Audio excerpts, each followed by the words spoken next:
Welcome, everybody, back to the pursuit of everything with Levi Warner. Today, I'm joined with my good friend Jesse Piccolo from Florida, coming live from the East Coast. What's going on, Levi? Hey, man, just up here in the Great North. We're a little chilly here, where you guys are probably out sunbathing. We are indeed. Well, But I met Jesse in the Arte Syndicate, so I know we're both into personal development pretty big. And just a little explanation to you, Jesse, we call this the pursuit of everything. It's everything from business to family, health, everything that we're pursuing to better ourselves. So I kind of just wanted to get started here. I did a little background on you, did a little research. uh-oh. We've got a similar path a little bit for being troubled youth and getting in some trouble and having a good upbringing like that. So let's kind of get into how you got started. I know you played some college sports and let's kind of start there where you got started and how you got started in business and stuff like that. Yeah, absolutely. You know, Getting started in business. I grew up in Florida all my life, pretty much. Always surrounded myself with friends from different ethnicities, different backgrounds. So I grew up around people from different cultures. So I learned very well to adapt to different environments pretty quickly, lifestyles of different people from different backgrounds, ethnicities, all this stuff. I was the only white kid in my elementary school in the first grade, so a majority of my friends were all black growing up. Played sports all my life, lived on the baseball diamond, lived outside. Um, it's just kind of molds you, um, but getting started in business, you just kind of fall. I fell into it. I got introduced into the business side of things because I did not like corporate America. I found that working in corporate America, you kind of forced to take advantage of people, I guess, because you have to operate under certain ways of business practices that they teach you that kind of went against my moral practices and how I felt in regards to treating people. And I realized that I kind of had to take advantage of people, uneducated people, vulnerable people, in order for me to make more money. And I realized that that just was not sitting right with me. And I realized if I was going to work 45, 50 hours a week, only making, 600 bucks a week, that I was worth way more money. That if I put my time and effort into something that I enjoyed, that I loved, and I spent 45, 50 hours a week, I'd make way more than $600 a week. I left working Hertz Rental Car because I only got that job because it was a corporate job and I had my degree. And then, you're raised saying, get some job security, go get a corporate job, make sure you get full benefits, you have kids, and, just climb the corporate ladder. And I didn't know no better. I didn't know really entrepreneurship or how to start a business or anything like that. So that's what I did. And then after you spend a year in the corporate world, you kind of see like, dude, these people are morons. Like like I can do Right. this. Like this is how business is. This is how business works. So yeah, I looked for other opportunities, and one of my family members said, why don't you come work for our company? We're just starting off. It was a two-man crew doing lifestyle services, and I was like, dude, sell expensive things to rich people. Like I'm about it. I want to surround myself with those type of people. I've never been around wealthy people, let alone probably a millionaire, or at least I didn't know. So I wanted to put myself in that environment. And I've always been a hustler, and so that's really how I got started in it. And it opened up my pathway to business and to entrepreneurship and to learning how to make money on your own and fend for yourself and really not work for anybody or have anybody tell you what you can do, which Absolutely. I I love really that. And love. I kind of fell into that same trap just like you did. I got a job in the housing authority. Hmm. Because growing up humble beginnings, you hear, if you get a government job, you're going to be Yeah. great forever. You get, Veterans Day off and Flag Day off and everything that you could Yeah. possibly want. Yeah. And guys like you and I just aren't built like that. Yeah, Like, it's unfortunate that that message is pushed down to the youth. I have three guys under the age of 23 that work for me right now, and their parents are all telling them, "You need job security. You need job security." And it's just like it's stupid. Like, you rather have security and sacrifice your well-being of life and not go out there and try to see everything that you can become or create or provide value. You just want to take the easy path and just get that check and live your life, and then be consumed with all the shit in life that doesn't really matter, just to distract you from the miserable life that you live because you hate it. Like, no, like, you get one experience here in life, in this body, in this opportunity. Like, for me, I'm gonna go try to be all that it is that I can be, and push the limits always, and just really maximize and see, like, what can't I do. So, and then I try to lead by example Right, for these guys. especially in your early 20s like that. Especially in your early 20s, you should be experiencing Oh yeah, different things and figuring out what do path you everything. really want to be on. Do everything. Try Right. everything. I did door knocking, selling security systems. I worked at restaurants. I sold weed. Like, I did it all. I worked at Hertz Rental Car, coached baseball, did private lessons. You try it all, and then you season yourself, and you get these skills, and then you find out what you like, what you don't like, and you can find value, or how to bring value to the world, create opportunity, solve problems, and make money. So. Absolutely. Speaking of solving problems, that's the big thing that you do is, let's talk about your business, Vet Adventures. Hmm. You solve problems for guys like me who are trying to hunt down watches and luxury items, Yeah, right? first, We both first have a deep first world love for problems. First world yeah, problems. Yeah, it's yeah. uh, We both have a love for watches mhm. and kind of bonded over that when we met each other. And it's funny how you meet people and it's a great gateway to a conversation. Like, hey, look at that wrist piece that you're wearing, and Yeah, what model you have, and right. where'd you get that? And they always make great stories. Yeah, for sure, for sure. Yeah, well, you can watch us tell a lot about somebody. There's all different flavors. Kind of like, somebody who drives a car, you kind of get judged by your car, and if you're a watch guy, you know, it's a great conversation starter. So yeah, and it can obviously lead to business. Depending on the value of the watch that is on that individual's Absolutely, wrist. for sure. I've got some business sitting in first class. Somebody, Yeah. struck up a conversation. That's how we started Yep. some businesses. And so, kind of explain to me and our audience how how you do that. You track down the item. You become you find it and you sell it, and how you got into that business and how that works. Yeah, so I got into the business by first just starting to call private sellers online who are trying to sell their Porsche vehicles. Anybody who buys a 400, 500, $600,000 car, they're probably buying 20, $50,000 watches. They're probably got investments into some real estate here and there. So I started in the business with no network, no experience, hardly any knowledge about cars because, like I said, I just played sports all my life, and that's what I was focused on: sports and girls and making money. And so I just took their car information offline and started offering it to the used car manager at Porsche dealers. They'd give me an offer. I'd take the offer back to the seller and make a deal, get my money in between, whether that be a markup or a percentage.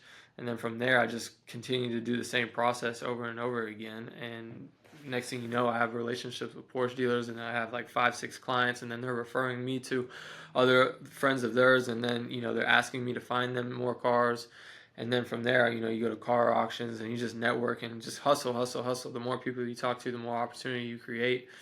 And then next thing you know, I have a little bit of a book of a business. And then once I realized that, I could sell $1 million cars, I was like, what else can I sell these people? I have the relationship, they trust me, I'm a hustler. Like, I would continue to explore instead of continuing to go out and find more clients. Why don't I just find out how I can become more valuable for that client, and all these guys, like I said, we buy the cars, they buy the watches, they have real estate. So, I went out and got my real estate license in Florida, and then one of my clients had property in Montana, so I went and got my license in Montana to follow through with that opportunity.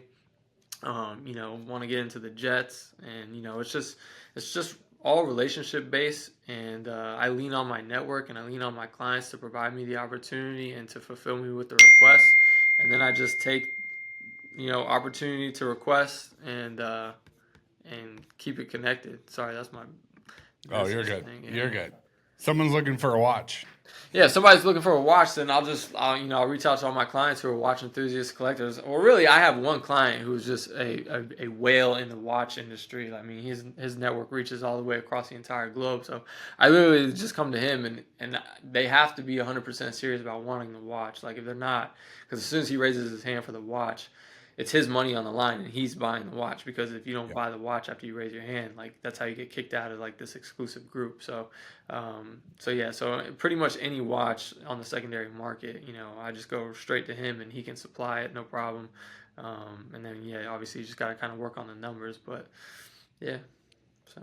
Yeah, I like what you said about the network because I think that a lot of people just kind of want to put their head in their computer and just try to hammer out work when really the big net worth people are networking with other net worth Right, people. right, The network is such a huge component to every business where I do more business if I'm out, lunching, meeting with, bankers, lawyers, yeah. other real estate professionals. I think that's such a huge part of business and it's probably most of yours. Yeah, 100%. It's all about talking to people, shaking hands, rubbing elbows. It kind of gets exhausting a little bit, but if you can tie in a greater purpose, a greater reason why you're doing it versus just trying to make money, it'll definitely push you and keep you going. And that's what I tie my vision to is there's a bigger reason, a bigger purpose of why I do what it is that I do, to build these Right. relationships with these high net worth individuals. And it's definitely not for the money. The money, I can make money anywhere. It's Sure. just it's just, I think to myself, man, if I have like 100 clients with net worth of at least 500 million, what type of change could we create in the world? What type of things can we do in the world? If we all put our heads together and have a meeting of the mind. But obviously I can't get that opportunity unless I build the relationships with them. So selling the cars, selling the watches, that's just step one to opening up the door and creating the relationship, and then foster the relationship, and it gets deeper and deeper, and then you get to know each other on a personal level, and then once you take it past a business relationship, you now have a friendship, and the trust is there, and you become part of the family, you become a friend, you go to their wedding, you go to birthday parties, you go out on their boat, you get invited to special places, they open up doors, oh, this is my friend Jesse, let me introduce you to him, let me introduce you to him, and then the next thing you're just you're growing, and the opportunities are just coming in, and now so, it's unlimited opportunities. I just put it that way. Right. So Well, and like for me, every time I buy, like a watch or something like that, it means something, right? Like the hell, you buying watches, not calling me, Levi? What? I the, haven't sold it. I did. Yeah, remember I just hit you up. Yeah, My wife yeah, just started a bit. My wife just started a business,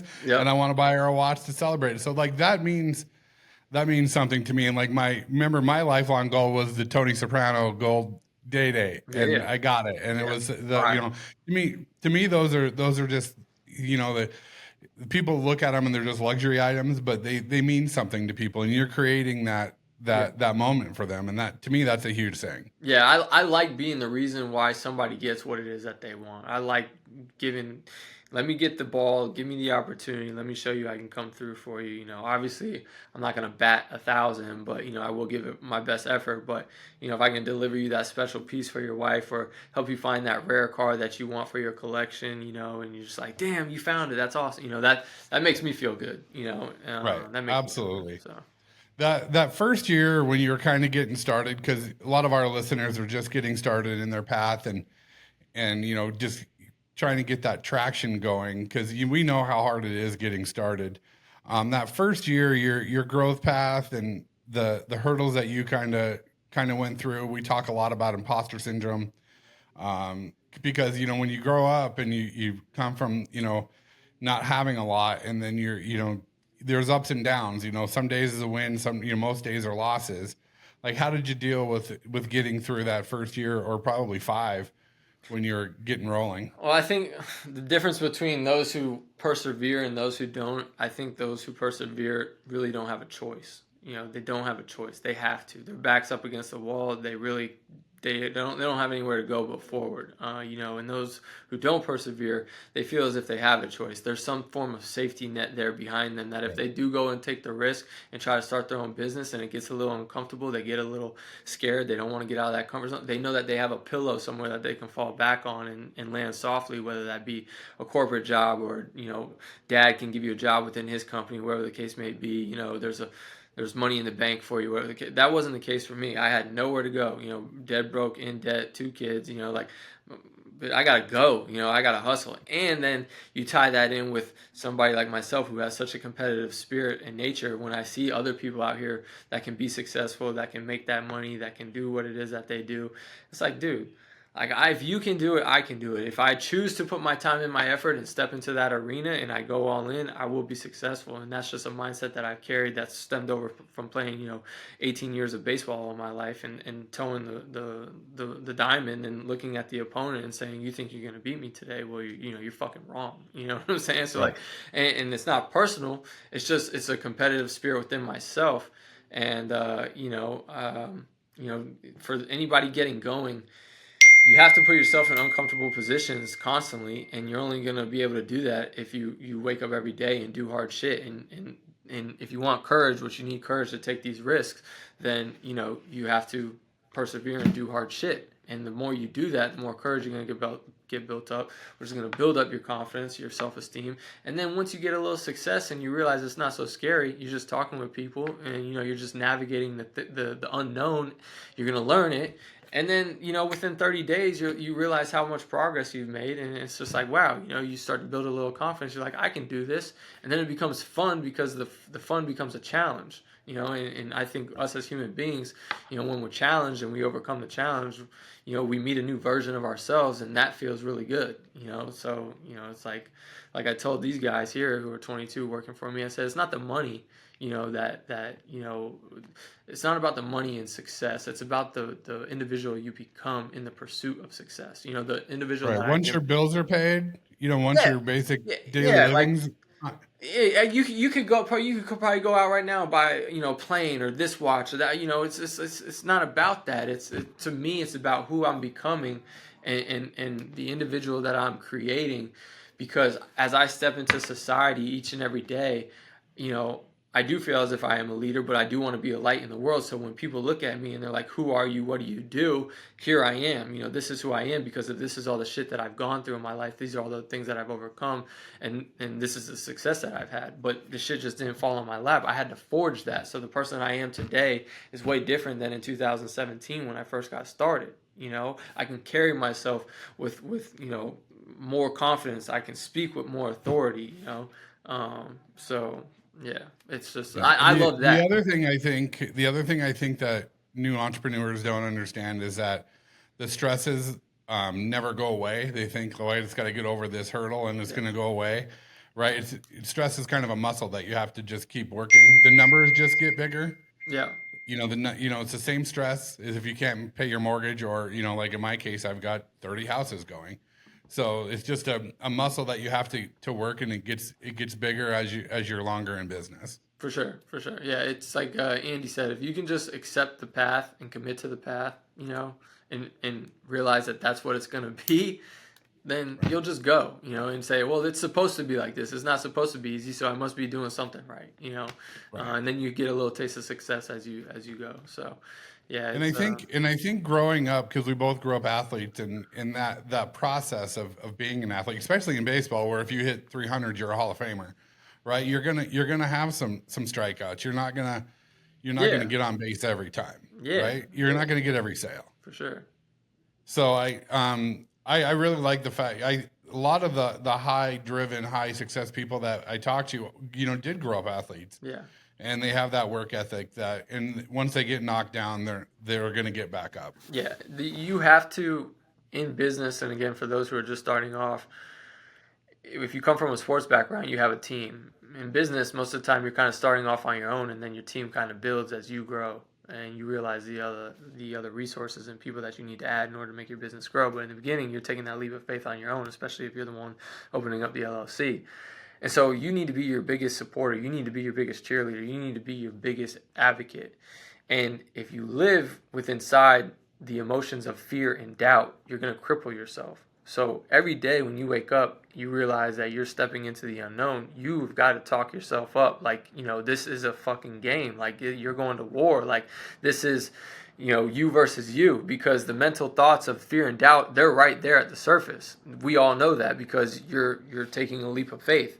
So you got to really dig deep and be your biggest supporter. And it's just like, yes, I can do it, and I will do it. And then just do what you can do what you can do each and every day, and control what you can control. And eventually, you're going to move down the field closer to the end zone. So Yeah, and that's the good part about being a business is like Andy says, it's a sport that'll last our entire lives. Like yeah. we can do, it's not one season. We can, every day is a new day that we can get up and get better and keep pushing forward. Right. Was there a moment when you're in your first start of your journey that you had like an aha moment that was like, holy shit, I kind of know what I'm doing, and I can really make this work? Mm, I don't. Nothing that like recalls to me. Probably not, because still to this day I still feel like I don't know what the fuck I'm doing. But I'm sorry Right. for cussing on your podcast. Oh, you can cuss in here all day Okay, long. okay, Yeah. okay. That's fine. I would, but for like my aha moment, I'll answer it like this. In business, you're going to be faced with challenges every single day, obviously, as you grow. But the challenges that I have faced in my life growing up I'll never face those type of challenges again in business. They'll never equate to what I'll have to face in business. So anything that I know that I face in business, I already know that I can overcome, because of what I've had to overcome in my personal life. It will never amount to that. So like, I've already overcome the hard. I've already overcome the enemies that can defeat me. So anything that I come through in business, I welcome it, because I look at it as an opportunity to grow and learn. I'll try to avoid it, don't get me wrong, but if it happens, Right. it's not going to be no knockout punch to me. So Right. yeah. I love that. I love that. So, and how does your leadership style then, say you've got an employee, a young guy in his early 20s, and he didn't have the rough background. He didn't, and you got to teach him to get up and grind it every day. Mm-hmm. Like, that leadership style is hard to mold someone that's not exactly like us. What is your kind of leadership style approach when you're dealing situations like that? My leadership style would to expose the kid how soft he is, and then lead by example, and say, look, you can either continue to live your life in fear and not explore what it is that you can ultimately become, or you can follow my lead and understand that everything I do inside these walls is going to be for your best interest: business, life, family, girls. I don't know how to turn this damn ding thing off, bro. I'm sorry. Yeah, like everything, everything I do is for whoever is around me's best interest, and that goes in my business too. I have my clients' best interest first, and what's good for this person next to me is going to be good for me, and what's good for me, it should be good for that person. So, my goal in leadership style is to push people to, get outside their comfort zones and say, bro, you have so much more in the tank. There's so much more you can become. There's so much more. And I know that you want this. I know that you want this. You just need to break free from this, soft mentality of, oh, I don't know. And it's like, bro, go find out, explore, like follow my lead. I'm going to put you in situations where it's going to be uncomfortable, but then you're going to realize it wasn't so bad, and now you build some confidence. For example, Drew, my watch guy, he's young, he's shelled, and I gave him some watches that I have some clients selling some nice watches, and I was like, yo, leverage these watches, call these people and introduce yourself, tell them you're new in the game, you have a client looking to sell some watches, and you're looking to get an offer on these watches. He did that for 2 days, and then after 2 days he comes back to me, he's like, bro, I feel like the fucking man. Like, I feel like the man, like, oh, this is great, you know what I'm saying? Da-da-da-da. And I was like, excellent. And then somebody, he was telling somebody about what he was doing, and somebody goes, well, why wouldn't you just build your own book of clients and then go do that off on your own? Why would you stay with this company, Vet Adventures? And he was like, well, for one, loyalty, he invested in me. He gave me the opportunity to get in this game. He showed me the path. And then I told him, I said, yeah, and if I wasn't here, you would never have the courage to pursue in the path, because you would be too afraid and too scared. And that's what he totally agreed with me. He said, oh yeah, no, I would quit. I wouldn't do it. So I'm there to push, like, challenge them to grow. And I know that these younger kids, that's what they admire the most, is somebody who's going to push them and challenge them and not baby them and tell them, oh, it's okay, go get job security and, da da da da. Like, no, stop. we eat what we kill. We Yeah, need to get on. exactly, and that's how it should Yeah, be, you know. absolutely. Well, like I said in the beginning, Jesse and I met in the RTA Syndicate, which I'm a huge advocate for.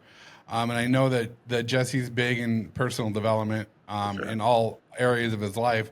Kind of tell me how you fell into your personal development journey.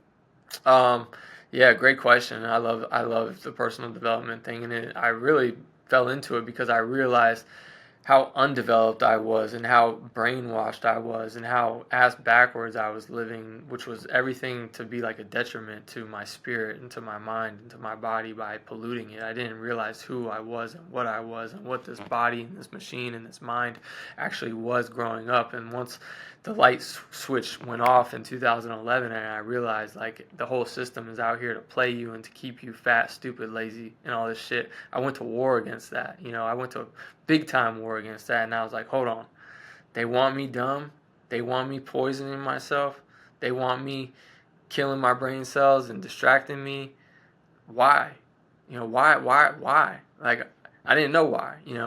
And then I was like, well, let me dabble in what God is. Like, since there's some God and all creator, like, who is this thing? Let me open up this Bible.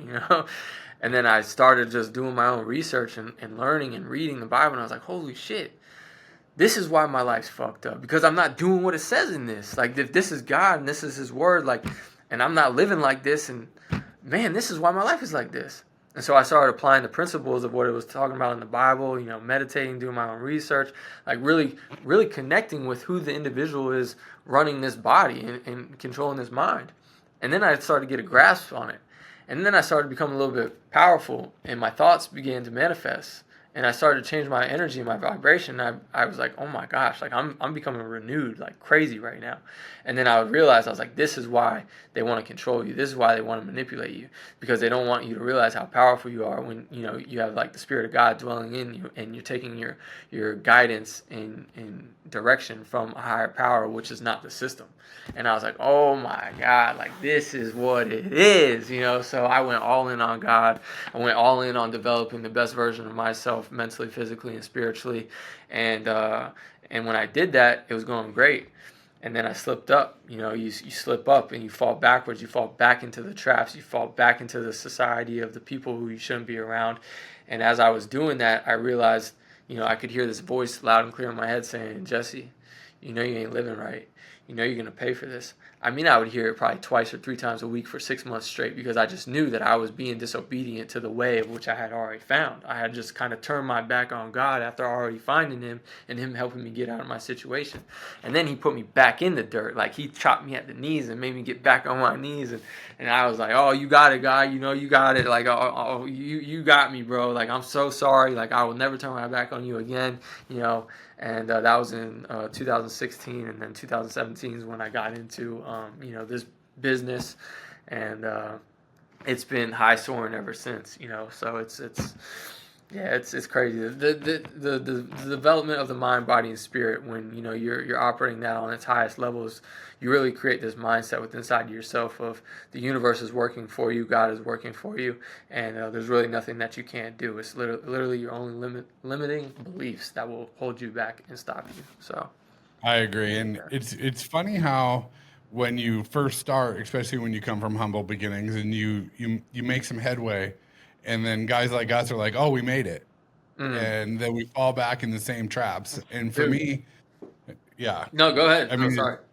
oh no, and for me, it's like falling back in the same routines, hanging out with the same guys, Yeah, sitting at the same bar, doing the same stupid shit that got me to the dirt in the first place. yeah, That when it's just the disciplines of the little things in life that for sure. that we did to get there, we just have to keep doing them. For sure. I much, like I said, in the pursuit of success, it's the individual that you create.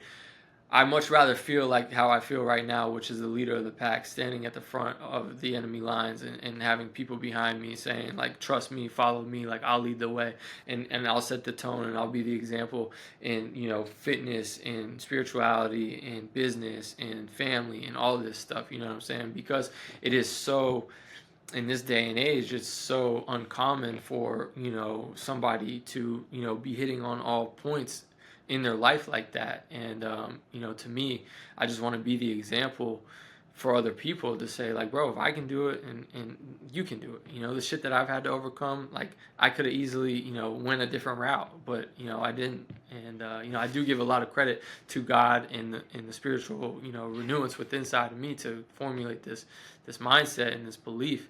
And yeah, just it's extremely powerful. So Absolutely. And yeah. for me, a lot of it, when I have to get back into that routine and that success mindset, it starts with fitness with me. And I'm a big guy, Mhm. so I put on weight really easy.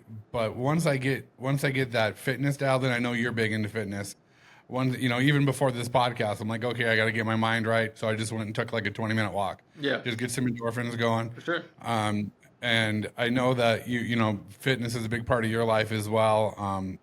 And what's dumb is growing up an athlete, like you worked out all the time, and Right. then when you think you get older, you can quit. And so, I love to see that you're posting every day. You're out on your sunset walks and Mm-hmm. on the treadmill. So Yeah. that's to me that's a huge part of it as well. Yeah, yeah, it is, man. It's there's daily actionable steps that you can take every single day that they might suck a little bit, whatever, but it's gonna like keep you in line and keep structure within your faith, your fitness, your family, and your finances. I like to say those are my four pillars that I focus on is faith, family, fitness, and finances. If it's outside those realms, I really don't give a shit. Right, right. Don't care. And when my business first took off, and I can see it looking back now, is when I met my wife and that support system at home, where she supported me and my crazy ideas and my logical thinking of getting a real day job and that structure. How important to you is that? And I probably don't tell her that enough. I just tell her on the podcast. How important is it to you to have that support system at home? Just knowing that you've got somebody at home with you that's always going to support you in your ambitions and your wild ideas. It's probably the most important thing, honestly. Giving my wife tons of credit. I wouldn't be where I am without her. But it is like a safe place for me. My wife's always allowed me to go off and do what it is that I needed to do, whether it might not be what she wants me to do or in what she thinks is right, but she's always allowed me to, do it. But she'll give me her 2 cents. But it's kind of like a safe space for me. Like I can run things by her, I can talk to her about it. She is like my best friend, which is extremely important. And you know, it's nice to go leave the office or have a tough day at work and just go home and sit there with her and vent and tell her what's going on and what I've had to go through, and then have my kids there and stuff like that. It's nice, it's refreshing, and it's extremely important. So That's great to hear. yeah. So before I get to the last three questions that I ask every guest, obviously did a little research more than I already knew you and listened to some stuff, and I heard a quote from you that I absolutely loved. Is that the enemy killer? That Kingdom I talk builder, about enemy this a killer. lot, and this makes people really really uncomfortable. I made a podcast a while ago that um, the only thing I fear is, being broke again. And the only thing I hate is my competition. Mm. And I got tons of backlash from this because everybody wants you to be safe and, toe the line. But I love harnessing that dark side.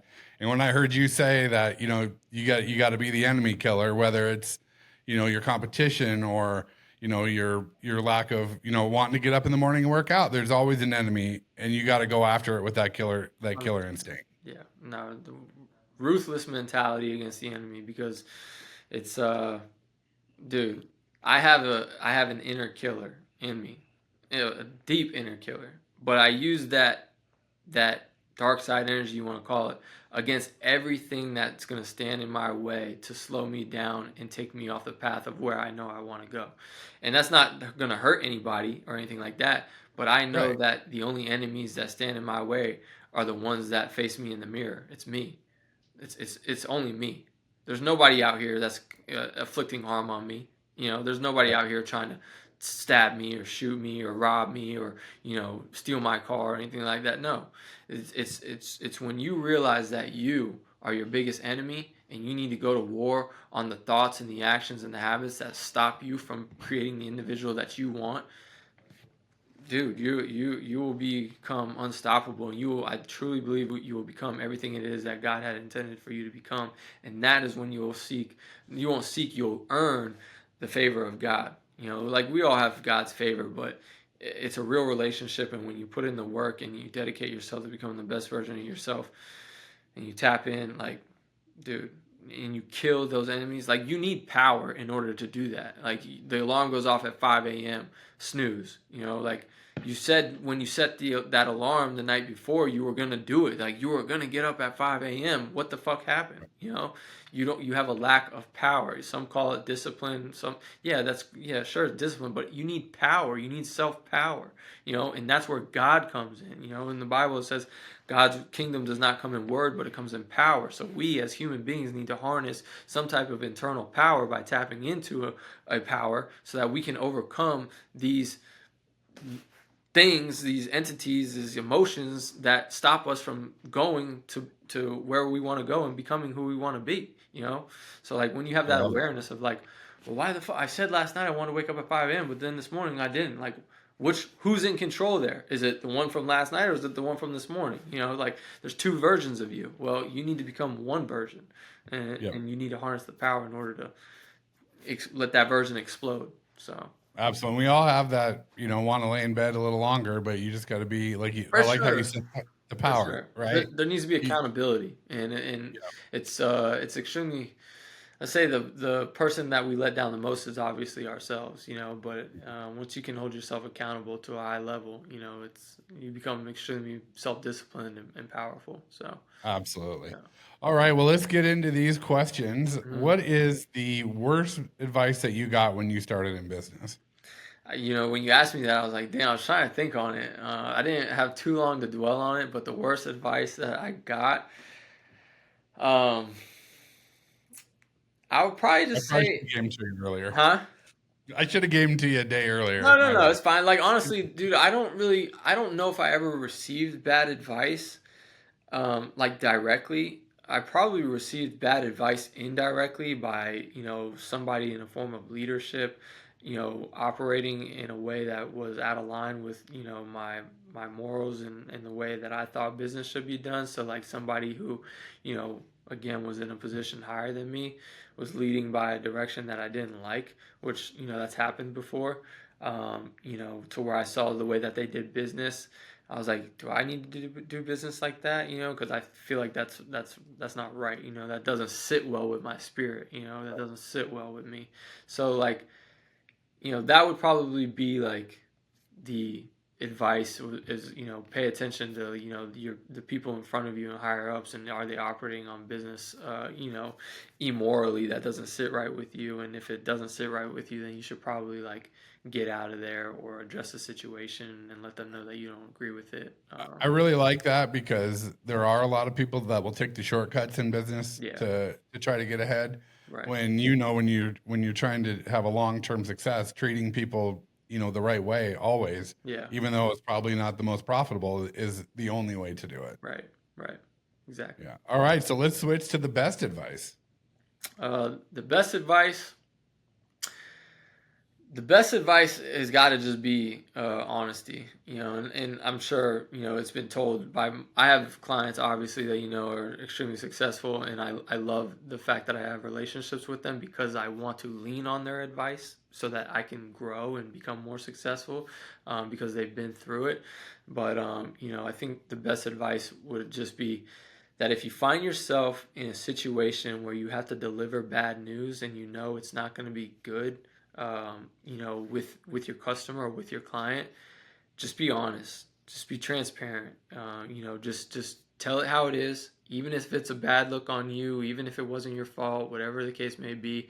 Just be 100% honest and transparent with it, because at the end of the day, you're being truthful. The situation is what it is, and if you guys want to come to a conclusion which is for the best interest of both of you, the only way that you can do that is if it's all laid out on the table, the situation, in full transparency and honesty, and then you work together to get through that.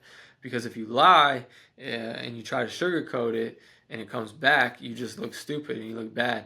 And I always tell, especially these younger guys, and I'll tell anybody in business, when you have the opportunity to do the right thing, take advantage of it, even if it's not in your best interest. Take advantage of doing the right thing, because what that will show your customer or your clients is that you have some serious character and you have some serious integrity, and that you can be trusted. Do what's right by the other individual, by your client, by your customer, the person who you're trying to build a long-term relationship with. And when that opportunity presents itself, take advantage of it. Don't take the shortcut. Don't try to skimp the deal, or do what's best for you, even if they won't find out. Because it all comes back It around. always does. Especially when Yeah. you're dealing with somebody of my type of clients. They know when you're lying. Like they've been around the block way more times than you. Their bullshit meter is very sensitive. Like they'll be able to tell. And for me, if I'm trying to build long-term relationships, it's all built off trust. It's all built off trust. So I will never. Right. You might take an L on one Oh, dude. transaction, Yeah, man. Like but it that'll come happens. back. They'll give you grace. You know what I'm saying? They'll give you grace because they understand shit happens, but just don't lie about it, because then it just makes the situation worse, and then they're not going to call you back. You know what I'm saying? At the end of the day, they'll respect it. They might not like it, but they'll respect it, and they'll appreciate your honesty. And you can work to repair the situation how you see fit and whatever the parameters are. But honesty is the best policy. So yeah. Absolutely. And then my wrap up question, and this is my favorite question in the world, because I get different answers from everybody that I ask, and I really like asking athletes this. Do you love to win, or do you hate to lose more? I hate to lose.